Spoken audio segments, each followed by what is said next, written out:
The bazaar sang with static and light.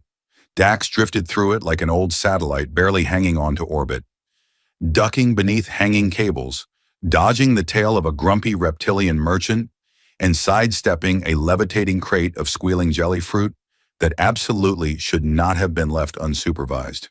Somewhere in the cacophony of alien voices, hissing ventilation systems, and overpriced synth music blaring from a kiosk shaped like a crab, a robotic parrot was reciting Shakespeare. In reverse. It was just another normal day on Cipher 9. Dax rubbed his temple. I swear this station is where sanity comes to melt. He was here for a replacement flux coupler. Just one. That was it. But the part had been promised at booth 318-Gamma, and so far he'd passed booths 317-Gamma, 317.5-Gamma, and one booth that only sold holographic onions with motivational phrases printed on them. None of them carried flux couplers. One of them tried to sell him a girlfriend. Twice. Dax. He said his own name aloud sometimes, like a gentle reminder that yes, he existed. You could have stayed back on the ship, played cards with the navigation AI, lost to the navigation AI. Again. But no, you had to come out here and... He stopped walking, froze mid-step. It was the eyes. In a world full of glimmering scales, twitching antennae, and one particularly rude cloud-based life form, eyes were usually the least interesting thing in the room. But these burned into him, silver ringed with deep violet, narrowed in disbelief. They belonged to a tall woman in ceremonial armor that shimmered like crushed stardust, her skin a soft indigo blue veined with glowing patterns. Her face was older now, sharper with time, but her eyes hadn't changed. Not one bit. She stepped forward, slowly, her expression unreadable at first, then cracking, first with disbelief, then with something dangerously close to joy. Then her lips moved. Wait, I know those eyes. Dax's gut dropped like a faulty grav plating unit. Oh no. He opened his mouth to speak, then immediately regretted it. That's probably because I have a very generic face. It's been used to model at least 8 standard emoji sets. She blinked once, and then her expression softened further, into something he hadn't expected. Tears. Not dramatic ones. No grand sobbing. Just a quiet, stunned misting of the eyes. As if something long buried had just cracked the surface. You saved me, she whispered, all those years ago, during the siege. I mean... Dax glanced left, then right, then leaned slightly toward her. Could we narrow it down a bit? I've saved a lot of people. Well, okay, maybe not a lot, but a few. One guy, actually. And a cat. You carried me, she said, through the smoke. I remember the smell of burnt metal, the sound of your heartbeat. She touched her chest with a trembling hand. I was just a child. You were a soldier then. I was mostly trying not to cry, Dax muttered. She gave a shaky laugh. You told me jokes the whole time. I did. You said a plasma grenade is just a poorly behaved firework with dreams of grandeur. Dax squinted. Honestly, that still holds up. They stood there for a moment, the chaos of the bazaar somehow melting into background static. Dax didn't know what to say. She looked like someone who could command fleets and walk through walls. And here she was getting teary-eyed over a rusty old engineer who still argued with vending machines. So, he ventured, what's your name now? Please tell me it's not still Tiny Screaming Alien Girl, because that's how I logged it in my mission report, and I'll be very embarrassed. Her laugh was fuller this time. Elathari. Elathari, he repeated. Right, that's much more dignified.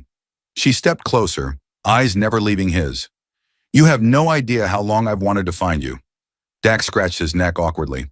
Would it be weird if I said I wasn't entirely sure if you were a hallucination brought on by bad station coffee? I'm very real, and I have coffee on my ship, real beans. Oh no, he gasped. Luxury. Come with me, she said, and before he could reply, her hand was on his. Warm, steady, familiar. And just like that, the past he'd sealed away in the dusty corners of memory grabbed him by the collar and pulled him into orbit once again. The diplomatic chamber smelled like antiseptic and burned toast, which made Dax immediately suspicious. Any room designed for high-level alien negotiations that also smelled like breakfast failure was clearly hiding something sinister. Probably a sentient toaster. Elithari led him inside with a quiet authority that made people part like magnetized iron shavings. The doors hissed closed behind them, and Dax half expected to be vaporized, or at least mildly scolded by some intergalactic protocol droid. Instead, he was met with a hovering circular table, a bowl of fruit that appeared to be levitating out of sheer spite, and a privacy shield hum that sounded oddly like jazz. He pointed at the bowl. That fruit is either sentient or judging me, or both. Elithari's lips twitched. You haven't changed. Neither has your station's decor. Still very Galactic interrogation meets dentist's waiting room. She turned to face him fully, her expression serious now, but not severe. The last time she'd looked at him like this, she'd been small enough to carry in one arm and afraid of her own shadow. Now she stood tall, proud, radiant in a way that made Dax suddenly aware of how much grease was probably on his sleeves. You really don't remember everything, do you? She asked gently. I remember bits. You had a tiny braid. You bit me once during a firefight. I thought I was going to die of tetanus. You called me gremlin with a grudge. Accurate, Dax said, then added, affectionately.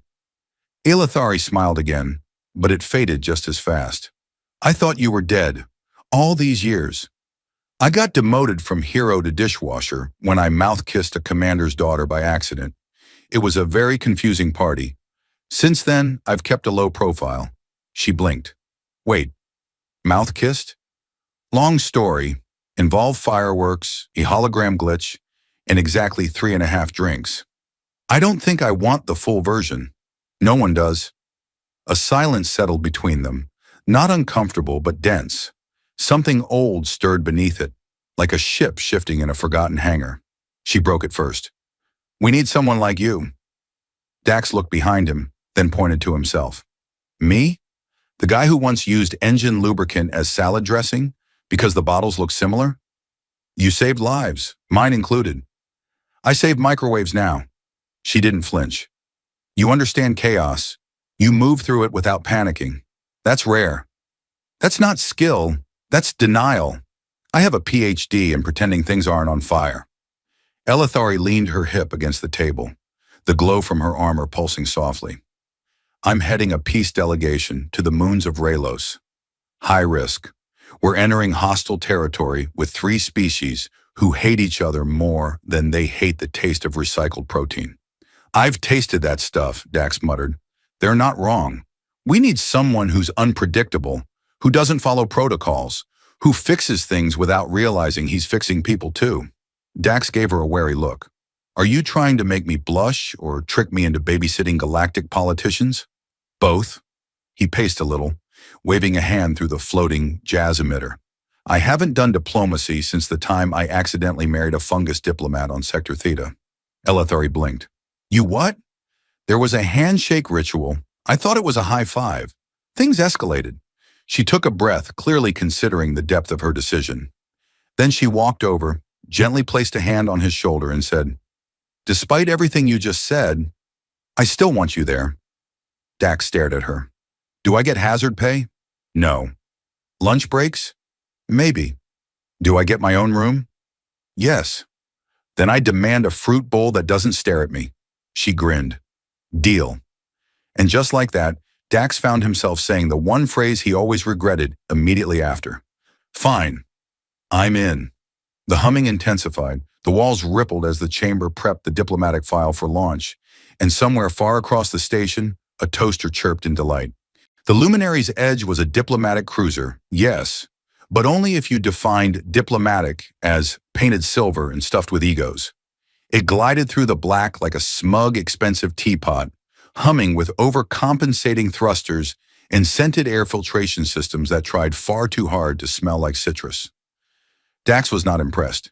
He stood in the middle of the ship's central corridor, holding a wrench in one hand and a dripping sandwich in the other, having just survived a malfunctioning grav lift, an aggressive vacuum droid named Bix, and a suspiciously romantic greeting from the ship's AI.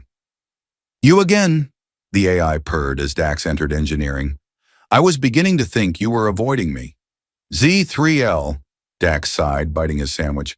Stop flirting with me. You're a door system. I have 12 personalities and one of them is a hopeless romantic. Shall I lock the airlocks until you talk about your feelings? He threw a towel over the nearest sensor. Consent Z3L. Look it up. The engineering bay, in typical fashion, was both chaotic and bafflingly overdesigned.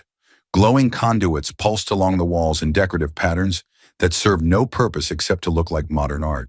A plasma stabilizer in the corner coughed ominously. Elithari entered moments later, flanked by a diplomatic attaché who resembled a bipedal cactus with attitude issues.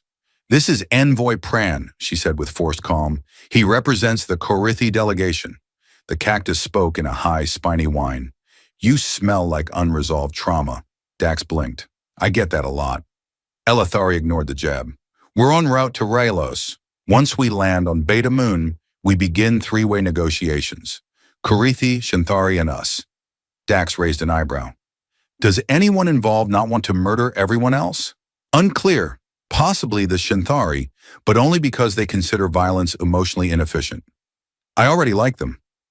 They moved to the main hall, which featured a neutral design aesthetic that managed to offend at least 5 cultures simultaneously. The seating arrangement looked like someone had played 3D chess with beanbags. A large hologram of Raylos flickered in the center, 3 moons circling a cracked, glowing gas giant. I did a briefing, Elithari said as they sat. Dax leaned in. Tell me the part where someone tries to poison me. No poisoning, maybe light mind control. Comforting. The first official meeting was a mess in slow motion. The Korithi envoy spat insults about the Shinthari's digestive rituals. The Shinthari replied by falling asleep mid-sentence as a protest, and Elithari tried to hold the entire event together with sheer willpower and veiled sarcasm. Dax, seated between 2 delegates who kept swapping chairs when no one was looking, tried to focus on diagnostics from his wristpad. Then the ambassador from the Korithi suddenly launched a piece of ceremonial fruit at the Shinthari's translator. Ah, Dax muttered, not looking up. First fruit of the war. That's traditional. Elithari stood with all the authority of a warship in a cocktail dress. Enough! We are here to build peace, not reenact food fights. The room fell silent. Then a translator droid sneezed and the tension snapped. Later, back in the officer's lounge, clearly designed by someone who thought cushions were obsolete, Elithari dropped into a chair beside Dax, exhausted. They're impossible. No, Dax said, sipping from a glowing mug. They're just playing diplomatic dodgeball with interstellar stakes. She groaned. I spent 3 years training for this. I once spent 3 hours trapped in a ventilation shaft with a drunk protocol droid. Training is overrated. She turned to him, eyes half-lidded. Why are you actually good at this? Because I'm too confused to be afraid. Also, I didn't eat the diplomacy fruit. That's key. She stared at him, then broke into laughter. A real one this time. Loud, slightly undignified, and very contagious. Dax chuckled. Hey, if this falls apart, we'll just blame the fruit. I already wrote that into my contingency plan, she said. And for a brief moment, as Raylos loomed ahead in the viewport and 3 moons awaited their doom or salvation, everything felt strangely hopeful.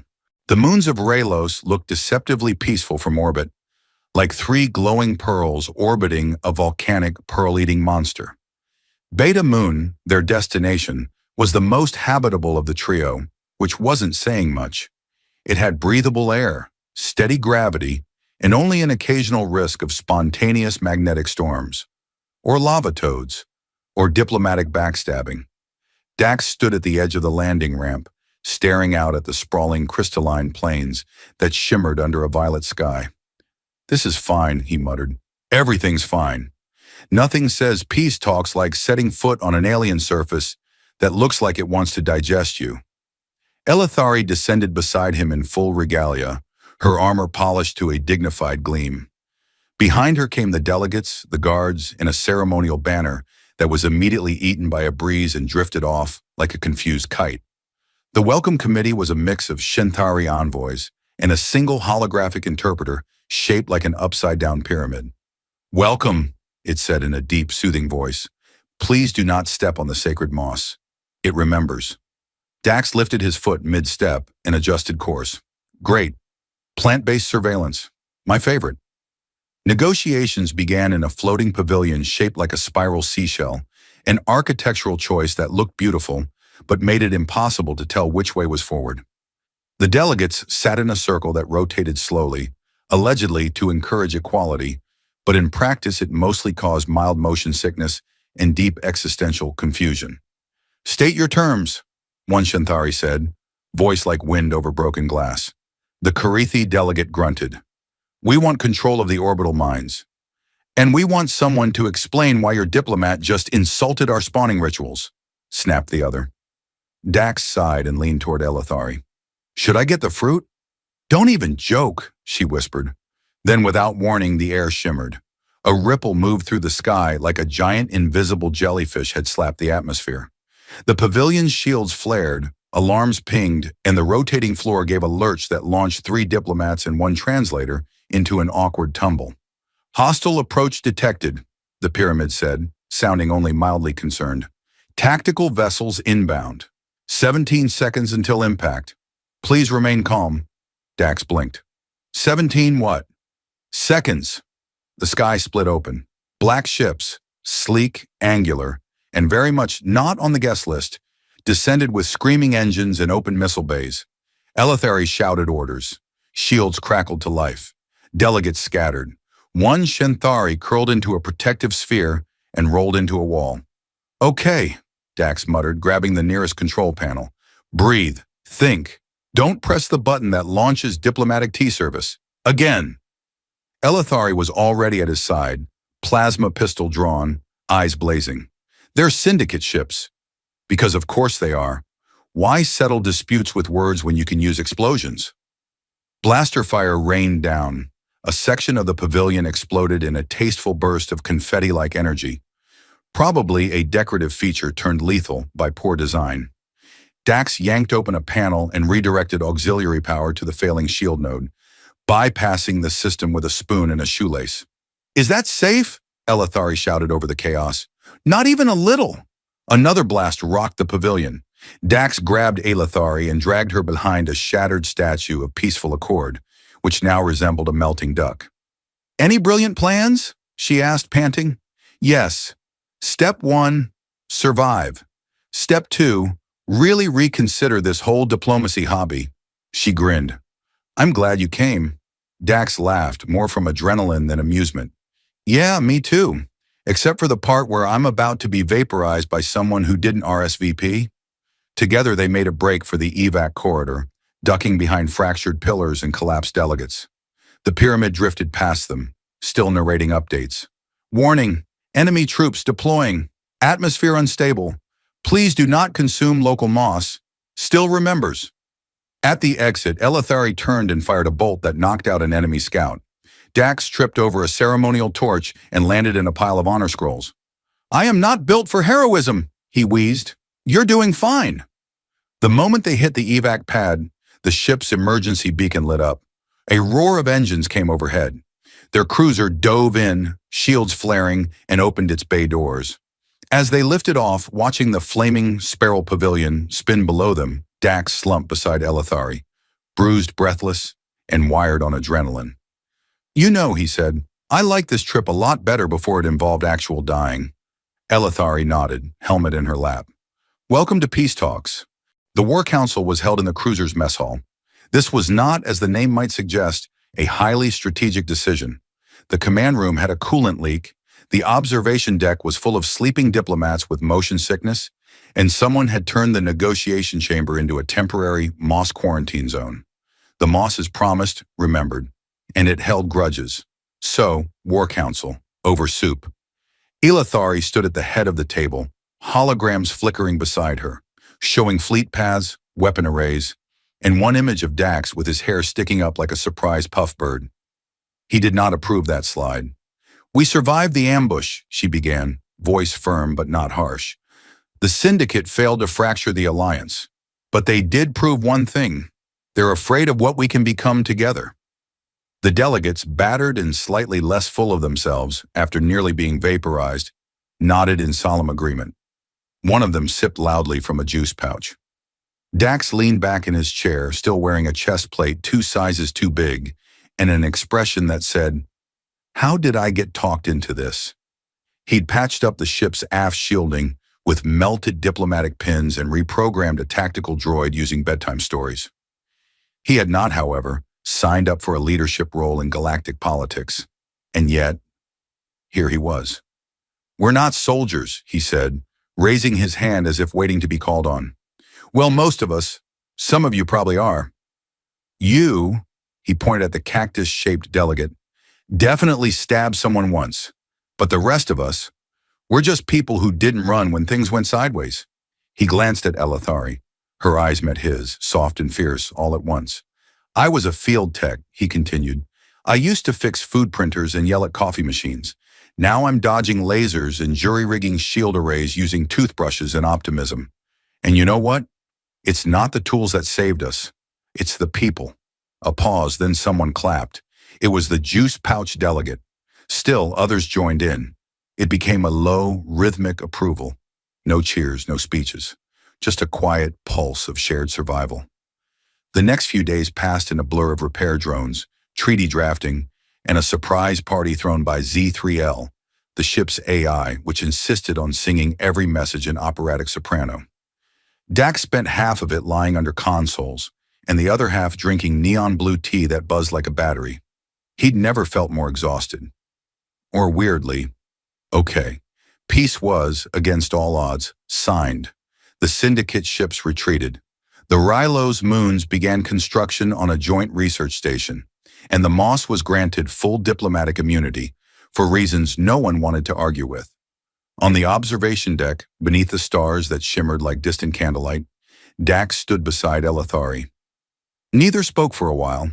The silence was comfortable, the kind shared by people who'd faced fire and come out smelling faintly of plasma and triumph. "So," he finally said, "that went well. We only nearly died twice. New record."